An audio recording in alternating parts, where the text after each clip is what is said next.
Bonjour, bienvenue dans cette deuxième partie de Demain à la Une. J'ai le plaisir d'avoir à mes côtés tout d'abord Adel Gastel, notre grand reporter à France 24. Bonjour Adel. Bonjour Lisa. Merci d'être avec nous. Et Cédric Ferreira, notre journaliste sportif. Bonjour Cédric. C'est une première à Demain à la Une. Bienvenue. Merci.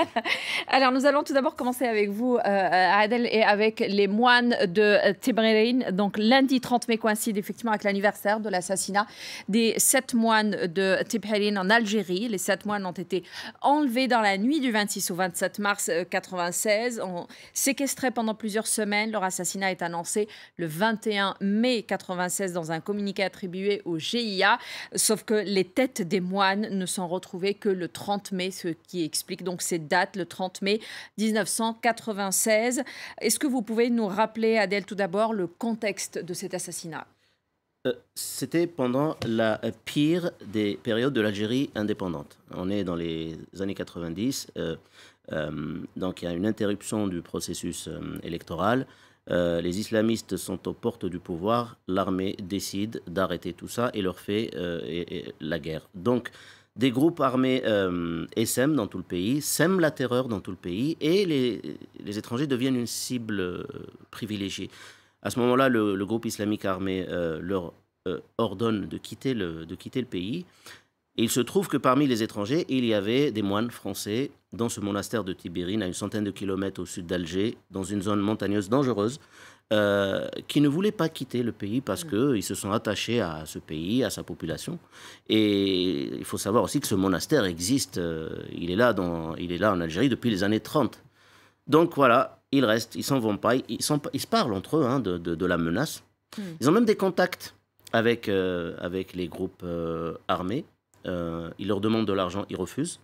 Ils refusent de quitter le monastère. En revanche, parmi eux, il y a un médecin, Luc, qui dit « Moi, je soigne les malades. Je ne fais aucune distinction entre les gens. » Donc, il les soigne. Après ce qui se passe ensuite, c'est moins, on peut moins s'aventurer. Les faits sont très ambigus après ça.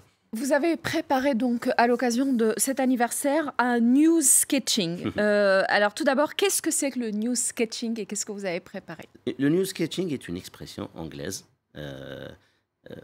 pour dire tout simplement... c'est ce qu'on voit ici. Oui, hein. Pour dire tout simplement des croquis inspirés de l'actualité.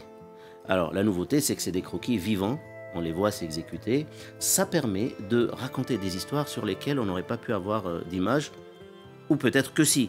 Dans ce cas présent, les moines de Tibrin, il y a beaucoup de zones d'ombre qu'on ne peut pas illustrer par des images vidéo. Les moines n'ont pas laissé derrière eux des images vidéo pour raconter leur vie. Nous n'avons pas la possibilité de voir comment ils ont été enlevés ni par qui. En revanche, nous avons tout à fait la possibilité en tant que conteurs, puisque nous racontons des histoires, nous les journalistes, des histoires humaines, vraies. Nous avons tout à fait je me donne ce droit d'illustrer ces histoires-là par le biais du dessin. Du news sketching, donc. Oui. Adèle, les circonstances de ce drame, 20 ans après, restent toujours mal élucidées. La dernière expertise des têtes datant de juillet 2015 tend à privilégier l'hypothèse d'une décapitation post-mortem. On n'arrive toujours pas à savoir ce qui s'est passé et qui a tué ces moines. Même ça, c'est-à-dire même cette hypothèse de la décapitation post-mortem est sujette à discussion, ouais. à débat. Le dernier juge français à avoir été à Alger, à avoir été autorisé à enquêter sur place, même à Tibrin, est Marc Trévidic. Alors, donc, il a emmené avec lui une équipe de scientifiques pour faire des prélèvements sur les restes des moines. Je parle des crânes, bien évidemment. Mais les pièces en question sont restées à Alger. Donc, par rapport à ça, il y a beaucoup d'hypothèses sur cet enlèvement, cet Même assassinat. s'il y a eu un communiqué du GIA, on est d'accord. Attribué à Jamel Zitouni, qui est mort, qui n'est plus de ce monde. Même les gens qui étaient aux commandes à ce moment-là, au sein même des services de sécurité algériens, au plus haut niveau. Parmi eux, il y en a qui ne sont plus de ce monde. Donc, ils sont partis avec leurs secrets. Alors, il y a eu beaucoup de... Donc, il faut savoir que cette histoire embarrasse beaucoup, aussi bien Alger que Paris. Adèle, vous le disiez tout à l'heure, hein, ces moines avaient l'occasion de partir, ne Oui. l'ont pas fait, savaient la menace qu'il y Ah avait, oui. ont choisi, et leur famille explique aujourd'hui que ce choix n'a pas été juste dicté par leur foi, mais aussi par leur amour à cette communauté dans laquelle ils vivaient. Ils ont choisi de dialoguer avec des gens d'autres religions. Un des moines étudiait le Coran, était très intéressé par le dialogue interreligieux. Ce sont des sujets qui sont encore d'actualité aujourd'hui, 20 ans après. Ils jeûnaient même avec, certains d'entre eux jeûnaient pendant le ramadan avec la population locale. Et ils ont même prêté une salle de prière aux musulmans du coin pour faire leur prière collective quand il manquait disons, de salles décentes pour faire la prière musulmane. Donc oui, ils étaient très attachés à cette terre. Le père, enfin disons le père Christian disait que mon église, que ma communauté, que ma femme sache, c'était son testament, sache que je suis resté en Algérie par amour pour ce pays. Merci beaucoup Adèle Gastel pour toutes ces explications. Donc ça sera le 30 mai et puis on pourra regarder sur France 24 effectivement ce news sketching que vous avez préparé à cette occasion. Nous allons finir sur du sport et sur l'agenda sportif en fait des rencontres de la semaine prochaine avec vous Cédric. Tout d'abord et puis pour changer un peu, on va parler football féminin cette fois-ci.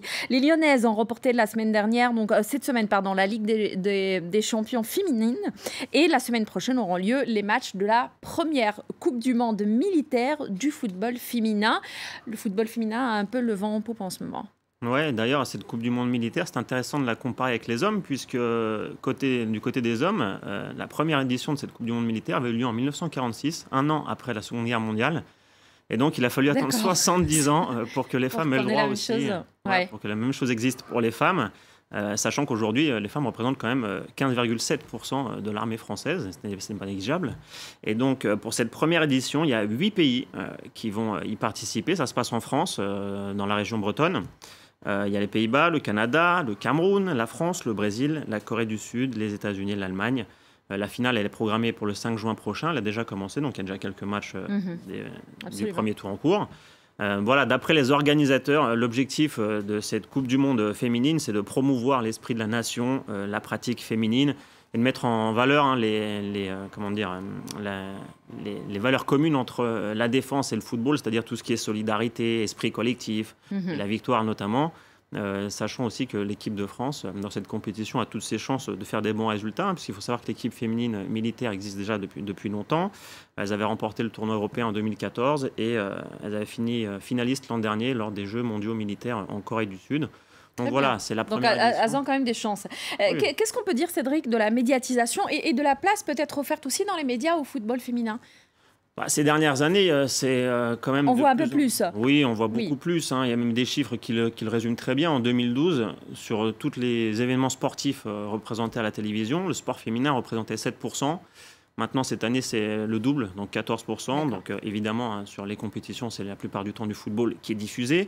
Alors, c'est vrai que si on compare avec les hommes, hein, niveau médiatisation, il n'y a rien à voir. Hein, c'est incomparable, puisque déjà, le foot professionnel côté homme, ça existe depuis beaucoup plus longtemps. Les enjeux économiques sont largement supérieurs. Maintenant, si on regarde d'un point de vue strictement féminin, oui, sur les 10 dernières années, là aussi, c'est incomparable. Hein. Il y a 10 ans, la Coupe du Monde féminine, personne ne regardait, ça ne passait même pas à la télé. Mais on en parle un peu plus, de plus en plus. Voilà, on en parle beaucoup plus. Alors, maintenant qu'on a parlé du football féminin, on va parler des hommes.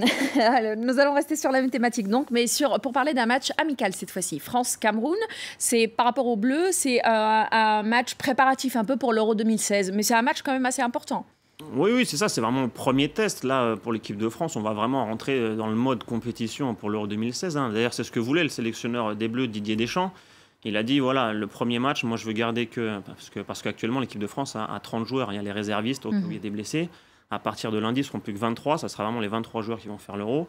Donc ça sera un premier test pour les Bleus. Pour le Cameroun aussi, hein, c'est un match important quand même. Ils préparent les éliminatoires de la Coupe d'Afrique des Nations. Ils ont un match le 3 juin contre la Mauritanie. Donc voilà, on ne va pas dire qu'il y a des conclusions à tirer de ce match, mais disons que les deux équipes... Voilà, c'est très attendu parce que maintenant on va voir... L'équipe de France, hein, elle est quand même favorite de l'Euro 2016, ça se passe en France. On va voir un peu ce que le sélectionneur va faire comme choix, notamment en défense, parce qu'il y a eu beaucoup de débats entre la blessure de Raphaël Varane, qui a été remplacé par Rami, Mamadou Sakho, qui est titulaire normalement avec les Bleus, qui ne fera pas l'Euro parce qu'il a eu des problèmes de dopage. Donc voilà, il y a beaucoup d'attentes autour des Bleus, sachant qu'après ce match, ils vont faire un stage en Autriche, avant un dernier match amical le 4 juin contre l'Écosse, et puis bien sûr le début de l'Euro, le 10 juin, contre la Roumanie, pour le match d'ouverture. Nous allons bien évidemment parler de tennis, Roland Garros. Donc c'est un des 4 tournois du Grand Chelem, le deuxième du calendrier après l'Open d'Australie qui a eu lieu donc en janvier.